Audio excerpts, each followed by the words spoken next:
Manjummel boys സാമ്പത്തിക തട്ടിപ്പ് കേസിൽ കുറ്റപത്രം സമർപ്പിച്ചു. എറണാകുളം പ്രിൻസിപ്പൽ സെഷൻസ് കോടതിയിലാണ് ക്രൈംബ്രാഞ്ച് പ്രത്യേക സംഘം കുറ്റപത്രം നൽകിയത്. നടൻ സൗബിൻ ഷാഹിർ, പിതാവ് ബാബു ഷാഹിർ, ഷോൺ ആന്റണി എന്നിവരാണ് പ്രതികൾ. മഞ്ഞുമ്മൽ ബോയ്സ് സിനിമയുടെ ലാഭത്തിന്റെ 40% നൽകാമെന്ന് കാണിച്ച് പ്രതികൾ 7 കോടി രൂപ കൈപ്പറ്റിയെന്നും ലാഭവിഹിതമോ മുതൽ മുടക്കോ നൽകാതെ വഞ്ചിച്ചുവെന്നുമാണ് അരൂർ സ്വദേശി സിറാജ് വലിയ വീട്ടിൽ ഹമീദ് നൽകിയ പരാതി. മരട് പോലീസ് രജിസ്റ്റർ ചെയ്ത കേസ് SITക്ക് കൈമാറി.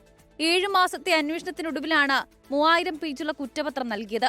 പ്രതികളുടെ ബാങ്ക് രേഖകൾ കേന്ദ്രീകരിച്ചായിരുന്നു അന്വേഷണം. കേസിൽ പ്രതികൾക്ക് നേരത്തെ മുൻകൂർ ജാമ്യം ലഭിച്ചിരുന്നു. FIR റദ്ദ് ചെയ്യണമെന്നാവശ്യപ്പെട്ട് പ്രതികൾ സുപ്രീം കോടതിയെ സമീപിച്ചെങ്കിലും ഫലമുണ്ടായില്ല. 24 കൊച്ചി.